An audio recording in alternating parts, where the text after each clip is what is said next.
Alright, welcome to CHIFLEX Farms IGBUZOR Delta State. We have this 1,200 to 1,500 broiler house, and let me just take you on a tour and see what we have in this facility. This might be one of the things you want to see before you start your own farm, or maybe you want to make some adjustments on your own farm. So just come with me as I show you around. As a matter of fact, we have just finished with the installation of the drinkers, the automatic drinkers, and the hanging feeders in this broiler pen. I'll be taking you inside shortly, but let's just go around and see some things. And here we also have the brooder house. This brooder house will also take 1,200 to 1,500 birds and house them for about 10 to 12 to 14 days, depending on their growth and all that, and the final size, final capacity. Then we have their water tank here. As you should know, water is very important when you are raising your broilers. So we have the water tank over here, is supposed to supply the automatic drinkers that we have in here. Everything is just, we have tried our best to try to automate it as much as possible. And we also have the sick bay here. A couple of times you get your birds sick, and if maybe just a few of them, and you just have to prepare the sick bay for them so you can take care of them and ensure that they don't transfer the disease to the rest of the flock. So we have that provision, and this thing is actually removable. Yeah, I'll slide it in and out to get rid of their feces and all that. And we have the security house here. It's actually for dogs. So the dogs are going to be the security. At night when workers are asleep and all that, we should have dogs roaming about the farm. And we have the water tanks for the main house here. These are actually two. We have the transparent one. Transparent ones will help you to be able to monitor the level of the water per time. And at the back of it, we have the black one, which is more like a reservoir, a secondary reservoir. Okay, so let's just go inside and see what we have. So you might want to rate us. You might want to write in the comment section already what you think about the farm. It's going to be going into operation soon. I've been on this farm for about 2 days now, and we did most of the installation yesterday, but we just started up now, and the drinkers are already operational. They are functioning. Everything is running perfectly. As you can see, we have each section, we have 6 sections here, and each of the sections have 12 feeders and 6 automatic drinkers. You can see this is loaded with water, and when you, I think that part has been locked, but we should still get water running. So you can see the water is trying to run, but we have locked the tank. So I know I'll be editing that part and showing you how the water flows. So you can see 6 sections. This is 1, 2, 3 on this line. We have a walkway. We have a walkway at the center. This is the CEO. We have been doing everything together. So interestingly, when you are bringing buyers to your farm, maybe they want to get out the birds at 5th week or 6th week, as the case may be, you want them to come to just a part of the farm. And this is very close to the entrance of the farm. So as they are coming and dipping in their legs in the food dip and all that, or maybe just the farm workers that are getting the birds out for them to just carry and go away, they don't get to walk all the way off. So we are going to be putting the ready birds that are ready to go out, birds that are due for harvest. We're going to be putting them here. From the brooding house, we'll probably be putting the 10 days, 12 days, 14 days birds up here, and then spreading them across. So it's just so lovely.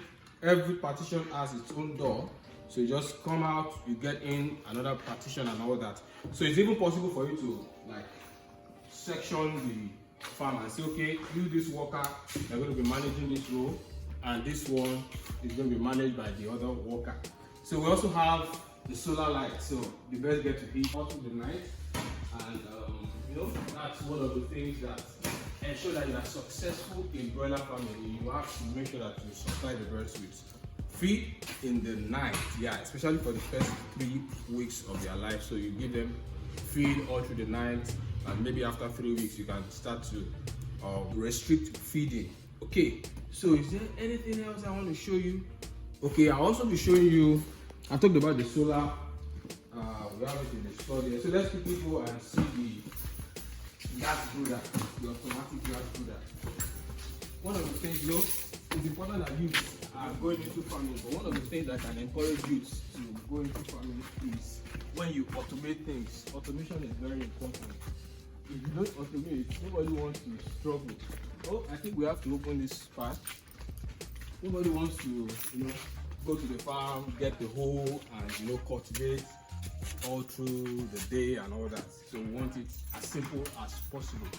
So, it's the youth doing things now. And we have our gas brooder here. You can see the brooding house. Yeah, there's another lovely thing I'm going to talk about. We have the gas brooder here. So this is going to take care of the birds here. And in order for you to minimize the gas that you need and the heat needed, we have decided to provide a secondary roof here. The brooder is supposed to eat up the space.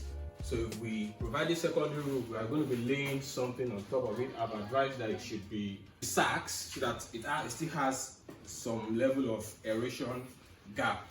So we don't want to use tarpaulin because that one will kind of seal everything, and we still need oxygen flow.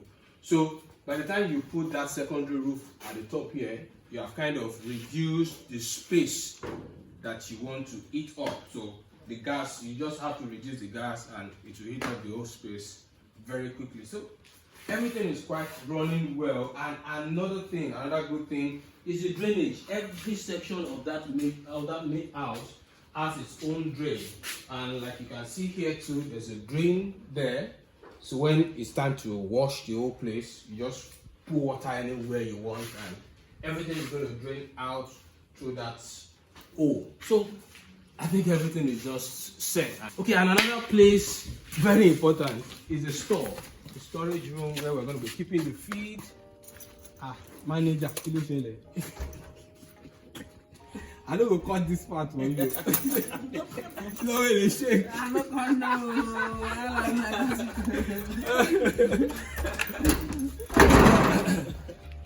Alright, so we have the store. This is where the equipment will store, the drinkers. You can see we still have extra 20 something or so drinkers here.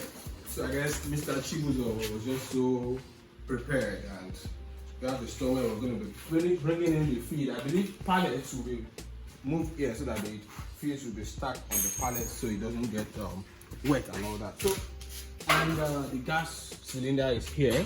So we have passed the hose from here, and from here it went into the brooding house, for safety reasons. You don't want the gas to explode and destroy all of our chicks. Okay, and this is the powerhouse kind of. You have the generator, you have the solar at that corner. So I think everything is set. And we have the toilet and bath over here. So convenience is settled. And when the man names his farm CHIFLEX, that name got me laughing. The farm is meant to flex. So I don't know how he's going to cope with that, mixing work and flexing. I think that's for the youth. So I think that's all to show you now, and maybe later we'll be bringing you other updates from this farm, CHIFLEX farm, and I wish him success in his endeavor. Alright, so until the next time, peace.